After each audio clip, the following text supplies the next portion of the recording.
Hey, this is BB. I'm here with my dog Ruby. Um, this is Dream Daddy. And Mary is telling us to keep an eye on Robert because apparently something's wrong. But, like, okay, like, what does that mean, Mary? I need specifics. Sure, Mary. Yeah, I mean, I'll be there. Can I call you if something, like, insane happens? I don't know. I can't be responsible for him. Mary says, good man. I'm not his mom. Mary pats me on the back and pulls away. She takes the guy's hand and leads him down the street. All right. Hey! Take it sleazy, fellas. Okay. Deuces, nerd. God help that poor soul. Mary or the kid? Huh. Both. Yeah, I'm with you, Robert. Ruby, sweetheart, I'm trying to play a game. I see you, yes. Do I smell like pizza? Is that what you're excited about? There's none left. I ate it all. Yeah. I know. Thank you. Oh. She's like all up in my face. Oh, we're at this fucking cemetery again. Our last stop, this burial ground is such a hotbed of horrifying paranormal activity that I'm not even sure where to begin. There's the wailing ghost of the Wharfmen, a vampire of Maple Bay, the Children of the Moonlight.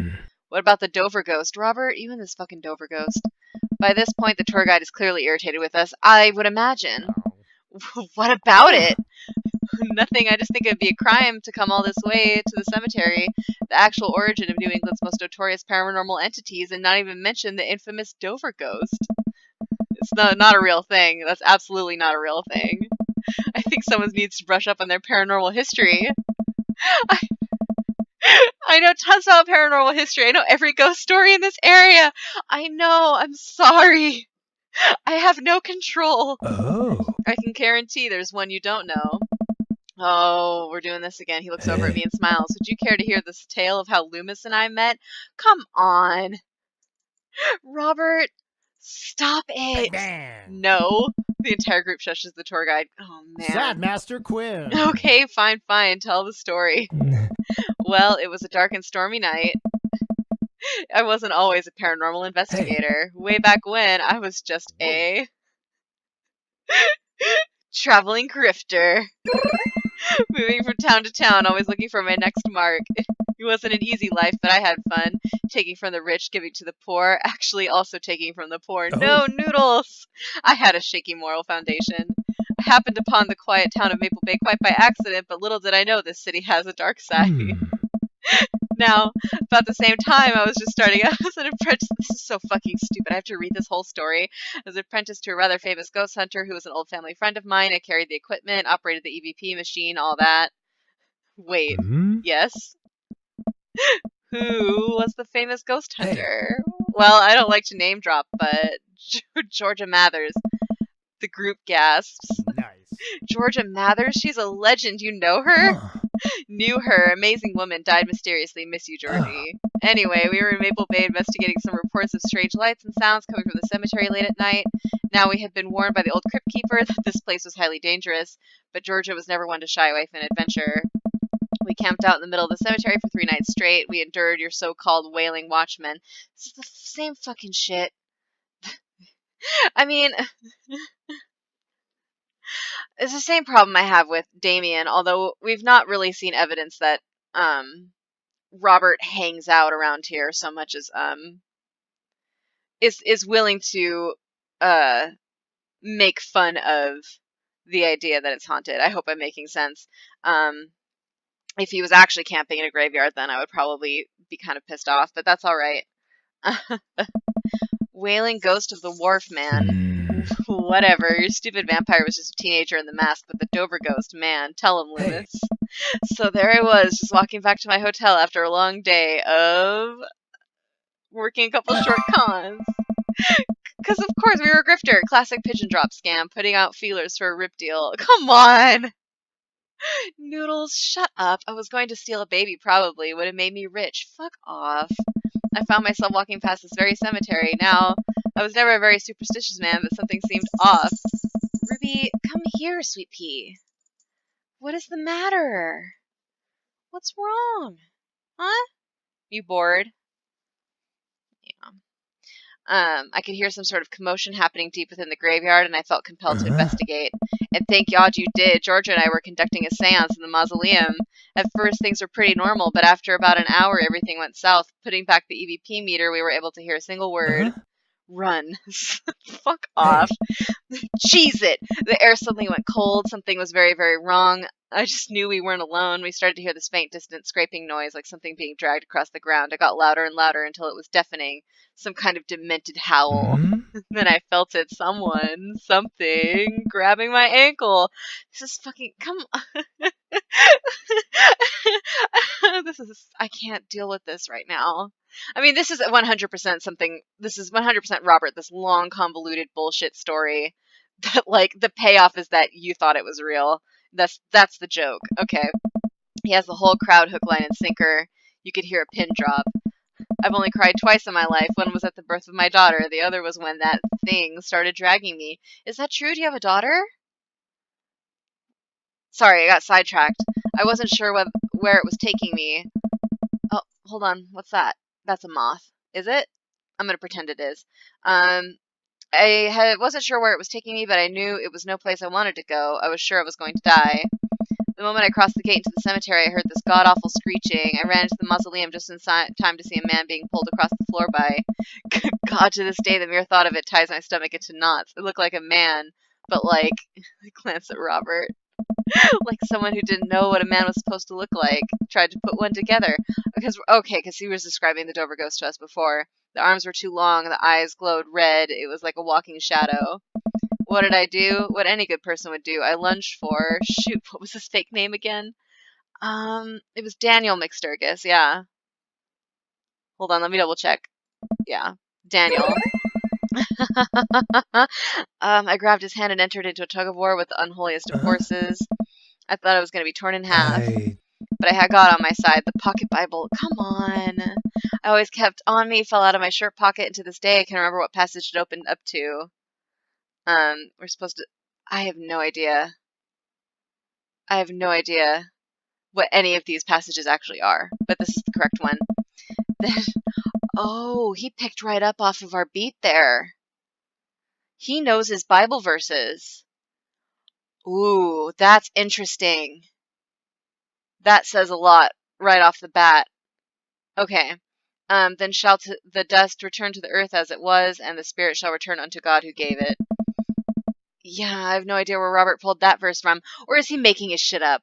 That's also highly possible. He could be making this shit up.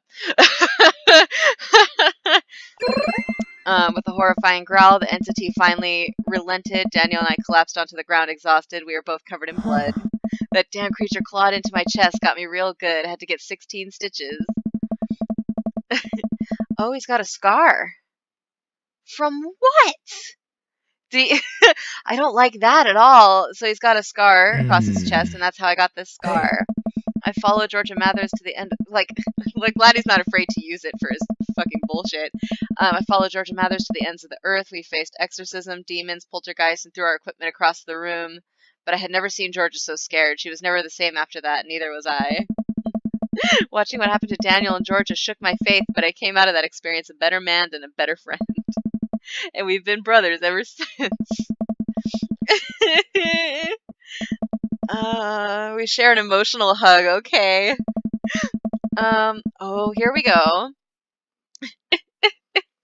As he embraces me, I can smell the cologne on his neck. Wow, Robert does clean up good. Well, yeah, most people do, I think. Aw, Ruby. She got a bath the other day. She feels really nice. She was starting to get, kind of greasy. Aw, baby. But now she's all nice and fluffy again. Alright, I find myself lingering a little too long on that hug because, of course, the tour guide seems to have bought it. Even he's wiping a tear from his eyes because he's a sweetie. I love him. Thank you, thank you. It's an honor to be able to share a story. Be sure to watch out for our book. I saw a demon, the shocking true story of seeing a demon. The bro's guide to the hottest ghost. I love these, but this is the correct one. He loves it. Don't you laugh at me. You shit. Alright, well, I think you both definitely earned your t-shirts. Thank you. He hands us the coveted t-shirts, then he slips us both his business card and leaves in Bang, close. bang. If you guys are ever in need of a professional actor, balloon animal artist, Elvis impersonator, or nude model, please don't hesitate to contact me. You got it, buddy. Fuck. After a couple of tourists take selfies with us, we split away from the group and walk home. I'm gonna piss. That was incredible. It's daytime, huh? I really can't believe they bought all that. I didn't know you had it in you, Noodles. Excuse me, Dr. Loomis. Me either. I mean, yeah, Noodles is kind of full of shit. Like, he pulls these same types of jokes with Amanda all the time. They're just usually briefer, and she knows that she's in on the joke is the thing. It feels kind of mean to me to lead a whole bunch of people on like that as a joke. You know what I mean? It seems kind of mean-spirited, which I don't believe that Noodles is kind of a mean guy, so I'm not a fan of that.